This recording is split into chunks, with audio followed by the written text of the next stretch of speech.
1045 The Team, 1045theteam.com. On the phone, Ryan Ruocco, ESPN New York, the Yes Network, the NBA, Mike and Mike. You see him everywhere. Ryan, I hit you with this question first, and I'm sure there's many possible answers. When you see Aroldis Chapman take the mound yesterday for the first time for the Yankees, what was your initial reaction?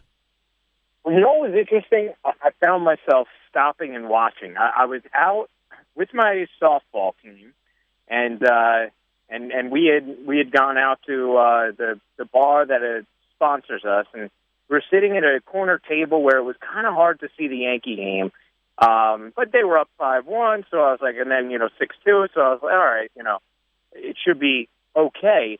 And then I saw Chapman coming in because you could just see it on an angle, and me and multiple teammates of mine went over to the other side of the bar so we could really gear in and watch. And I thought, if I'm doing that, there probably are other people who are doing that as well.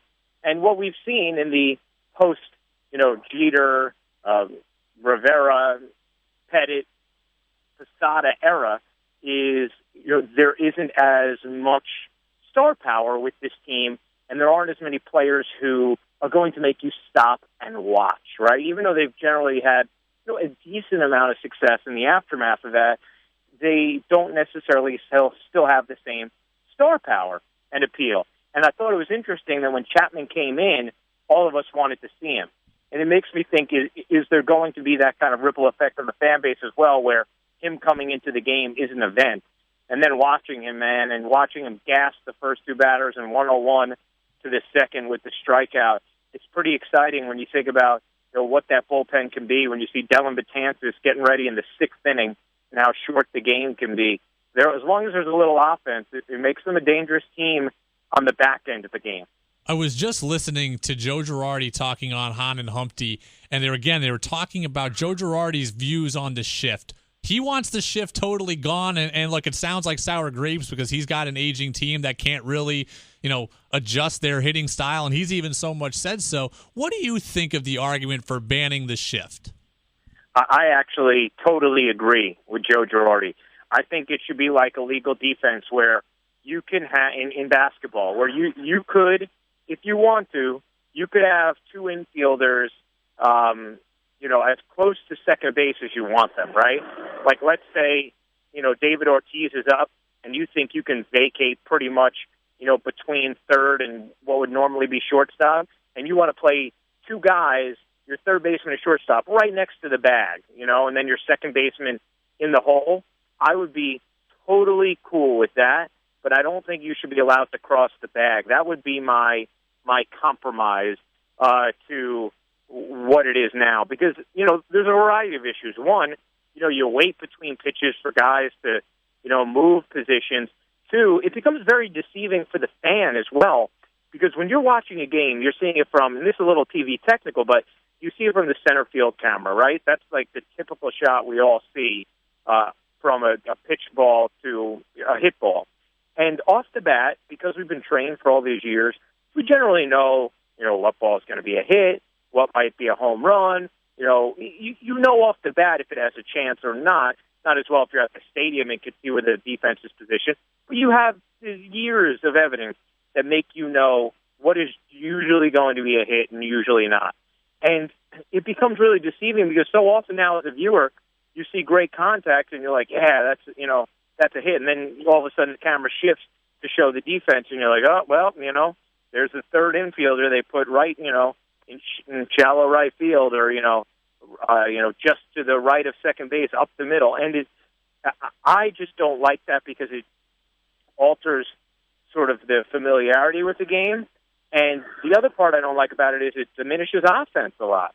In this game, we have plenty of pitching nowadays. In the post-steroid era, we don't need to help the defense anymore.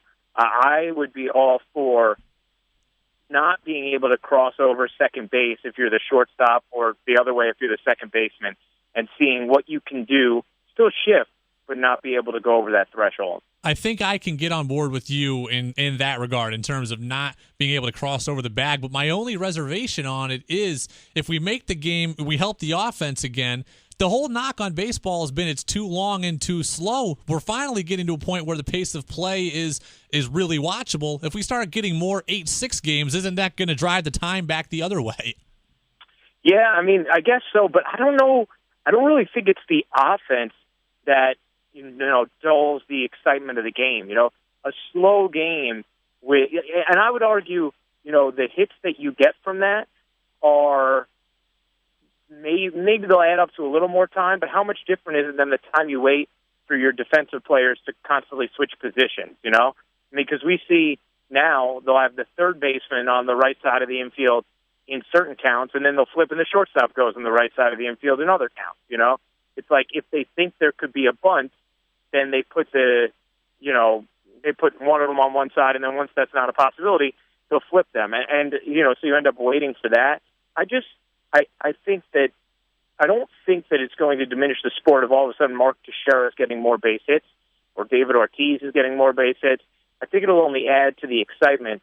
And I think that the other areas where you're trying to make the game quicker, are still going to exist. I don't think that you're going to see the games become that much longer if you reduce the shift.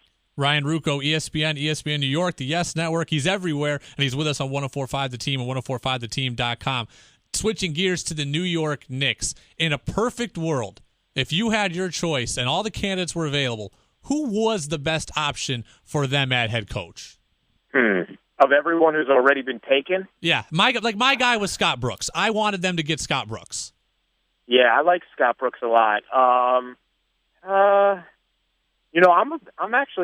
a very big Frank Vogel guy. He's still out there, obviously. I think that he could be an outstanding coach. I mean, the guy I would have wanted above anybody else if I was a Knicks fan is Tom Thibodeau, because you've seen, and I understand that maybe he worked his guys a little bit too hard, and the minutes restrictions he wasn't amenable to, and that became an issue. But I think, is just the best pure basketball coach. Whether he was acting as the de facto defensive coordinator under Jeff Van Gundy or Doc Rivers, or then being his own head coach, his teams just know how to play defense, and they know how to win and grit and grind. And maybe also the perspective he's gotten from being away from the game a year and going to visit all these other teams, which I kept thinking, like, do the Warriors really want to let Tom Thibodeau into their practices? Like, if he's going to go be a head coach the next year? But, the perspective he's gotten, maybe it'll help him with some of his shortcomings. But he's such a proven winner. And you saw what happened with Chicago in the aftermath of him leaving. And I think people constantly forgot that Thibodeau was able to thrive and succeed without having key pieces, and which some people would say, well, maybe they were hurt because of him, but I certainly don't think that's the case, especially when it comes to Derrick Rose. So he would have been the guy. I think Frank Vogel will be my next guy, because he's another coach who just gets his team to play defense. This year he had a completely different set of players having to play a different style, and he still got them to be a top 5 defensive team. He has good energy, pumps his players up in the media, which I think can be really valuable just for guys' confidence. I like his disposition. He would be my next guy. I have to say, he wasn't on my radar going into this, but I really like the Nets hire of Kenny Atkinson. I think he's bubbly. I think he knows the game. He knows how to develop players. He's so well respected throughout the league. New York guy. He's another guy who I think we'll see. What he's able to do in Brooklyn, but I really like that hire. Ryan Ruocco, ESPN New York, with us, 104.5 The Team, 104.5theteam.com. Fill in the blank. The story you're most tired of talking about in New York sports land is what? For me, Ryan Fitzpatrick and the Jets saga. I'm ready for it to be over. Yeah, that's a good question. What would be the most tiresome one? I think the most tiresome one is, the Fitzpatrick thing is definitely one. It's more immediate. If you want one with a little longer length to it in years, I'd say Melo and, what you do with Melo, because, it adds new layers, and the Phil Jackson situation, and then the lack of confidence in him right now definitely adds a new tweak to it. But that one has gotten regurgitated over and over again in one way or another for, the last 4 years, essentially, and heavy duty the last 2 years. So I'd probably say that one. Ryan, we'll get you out of here on this. We see you fill in for Mike and Mike whenever Greeny and Golick are off. What is the schedule like when you're filling in for those guys, and just how terrible is it on your sleep pattern? Well, you know what, man? I mean, I usually would get up on those days around like 3:45, get to the studio like 4:15. So obviously that's not your norm, but I hosted a show for over a year at 5 a.m. with Robin Lundberg back in 2010, and that kind of steadied me for any of those situations where you're getting up early. Not to mention, it's just such a great opportunity. Love being a part of that show. The production is unbelievable. The people they have working behind the scenes are so great at putting you in a position to succeed that you're energized. And then you're done with your day at 10 a.m. too, so you can always nap. It could be tough if you're, watching a game late and then, getting up 2 or 3 hours later and doing a show. But it's such a great, fun show that you have the adrenaline necessary to get through it and to enjoy it as you do it. So it's fun, man. And they send great breakfast for Golic and Greeny, and they don't stop it when the fill-ins come in. So we get Golic and Greeny's breakfast, which is wonderful. Well, maybe someday I'll work my way in and we can do a show together, and then I can have a great bagel or a croissant or something like that. That sounds great.